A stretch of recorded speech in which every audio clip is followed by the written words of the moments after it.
Hello, everybody. Welcome back to the NBA Front Office Show. That's right, second episode of the day because we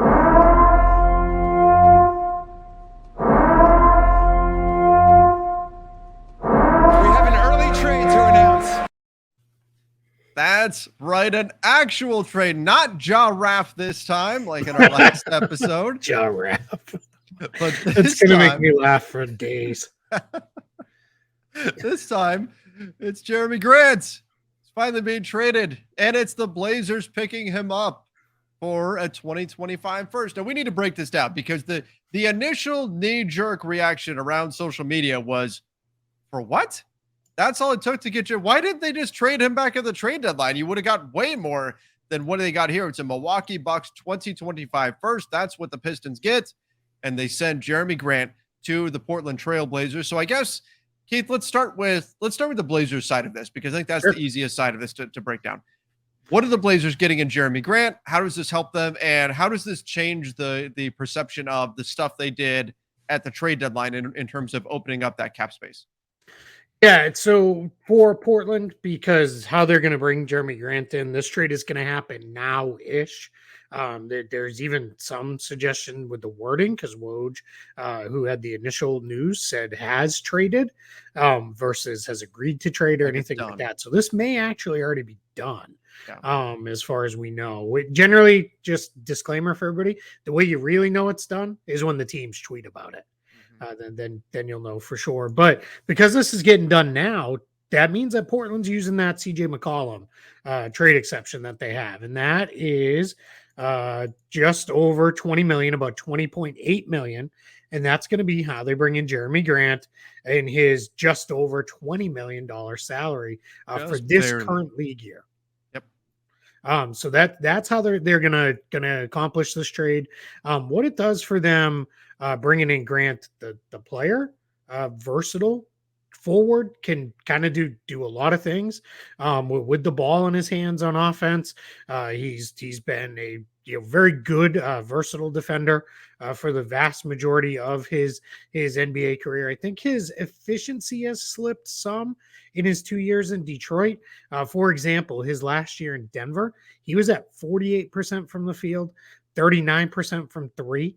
The 2 years in Detroit, just under 43% overall and around 35% from three. I think he's a little miscast in that role as the number one shot creator. But if you're sliding him in as your number 2, 3, 4 guy, you're probably on your way to being pretty decent. We knew Portland would stay over the cap, or not over the cap, but we knew they would retain the free agent rights for Anthony Simons. They'll make him a restricted free agent.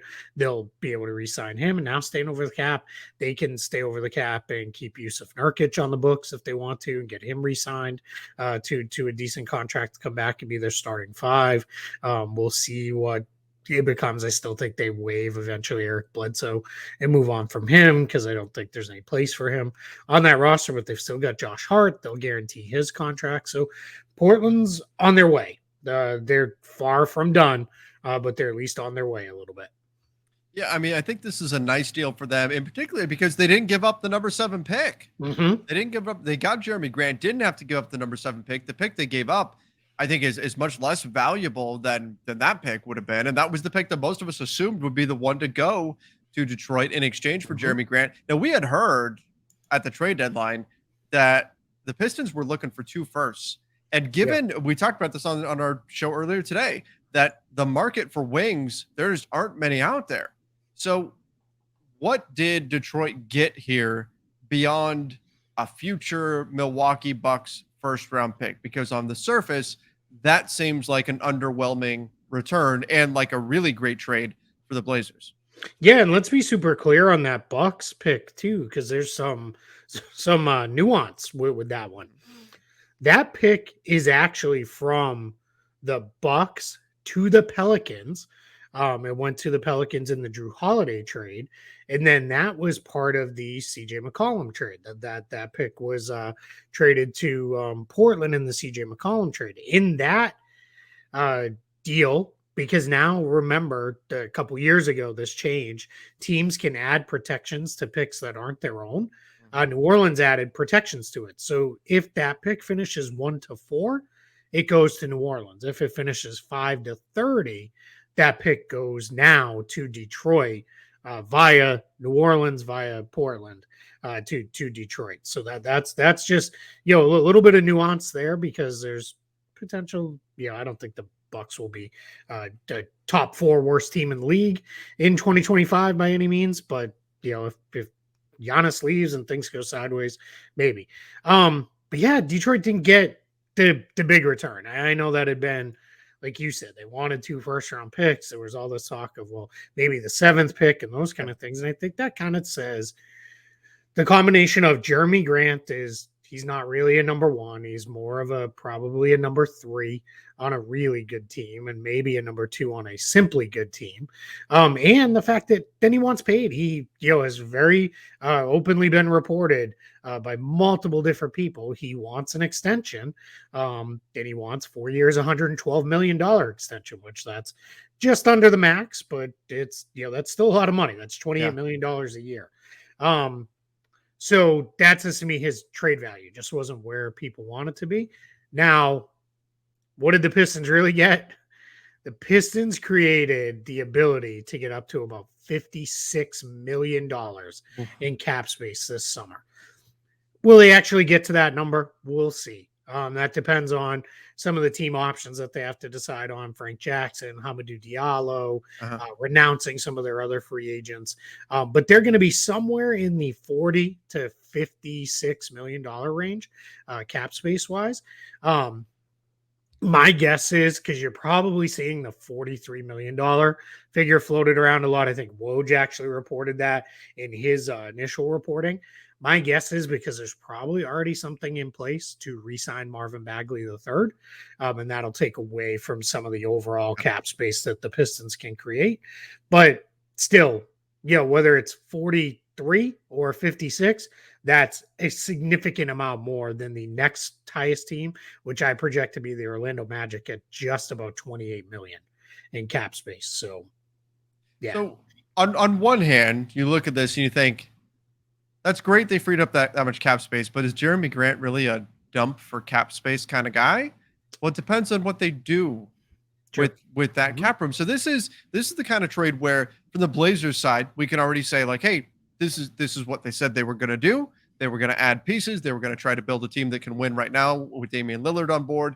And that's what they're doing here. That's what they're doing. They're taking some of the stuff that they got. This was a trade exception in this case during this last trade deadline, as well as this pick, and they're going to turn it into stuff that's going to help them win right now. So you can kind of add this into all the stuff they did. We look at the CJ McCollum trade. Okay, it was CJ McCollum essentially for Josh Hart and Jerami Grant now. All right, sounds a little bit better from the Blazers side. You got to factor in the contract stuff too. Could Jerami Grant wind up being a bad contract on that salary? Maybe. That potential is out there. From the Detroit side, though, it's hard to really look at this and say good trade, bad trade without knowing what they do with all of this room. Now we can imagine that they're probably going to be an aggressive suitor, and we assumed this would probably be the case anyway, but they'll be that much more aggressive going after restricted free agents, like perhaps a DeAndre Ayton, or maybe they already have something in the works. I mean, I would have to believe that to do this deal, Detroit already has plans for this money. We just have to wait and see what that is. Yeah, my guess is they're, and I'm not saying that they've gone down the tampering route, but if these signals are out there that the Hornets are hesitant on matching Miles Bridges' max offer sheet, maybe they know one is coming from the Pistons. That would have been a little bit harder to get to with Jerami Grant on the books. So now that's very easy because you can do that and still have a whole bunch of spending power alongside it still, and do that. So you're basically, your options are relatively limitless here if you're Detroit. If you wanted to say, hey, we'll take the full 56 we can create, and now maybe we'll get involved in, all right, Houston, all right, Lakers, we'll eat Wall or Westbrook, but you got to give us X, Y, and Z on top of it or whatever. And the Rockets probably aren't going to do that, right? Because there's no benefit to them. They're not in that position. But if the Lakers wanted to go that direction, then this is now avenue is now open, at least, where it really wasn't what 2-3 hours ago. It wasn't there. So yeah, I think we're in a position where it is really, really now for Detroit. There's a whole bunch of different stuff they can do.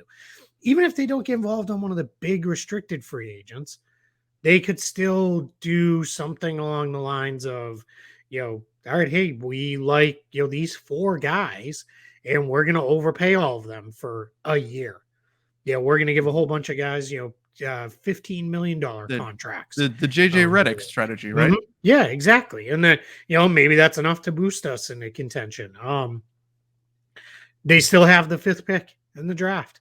Maybe they do something else at the draft, right? If the Hornets are saying, hey, well, you eat 13 or 15 and take on Gordon Hayward, maybe if you're Detroit, you say, sure, why not? Yeah, we'll go that direction and pick up an extra pick.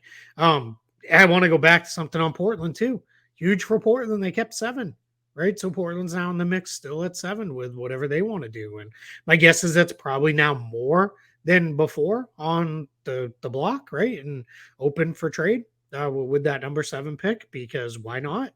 Try to look to move that and get another veteran in there if you can, and they figure that out. So a lot of stuff going on here with what is literally a 1-player trade, but it does open up all sorts of opportunities, which is really cool, because now it's let the speculation run wild. Really between over the next 24, about 29 hours or so until the draft's all complete. We're gonna have all sorts of stuff going on for both of these teams, both Detroit and Portland, and we'll see what that carries into for next week in the start of free agency. It wouldn't shock me if Portland still moves that number 7 pick. Yeah, I think they will. You could add on to this. You could add on to landing Jerami Grant and then be off and running next year. And then you said the Pistons. I mean, I'd imagine this move for the Pistons opened up a whole new world of opportunities that could come their way, and we could see that play out tomorrow night. So exciting stuff. And cheap plug, all the more reason to join us live tomorrow night during the draft. We'll be right here breaking everything down with you. It's going to be a lot of fun. So make sure you subscribe to the NBA Front Office YouTube channel. I think that wraps things up for this trade. It's a crazy season, so you never know. Right? We'll be back with another one. But till then, everybody, see ya and stay safe.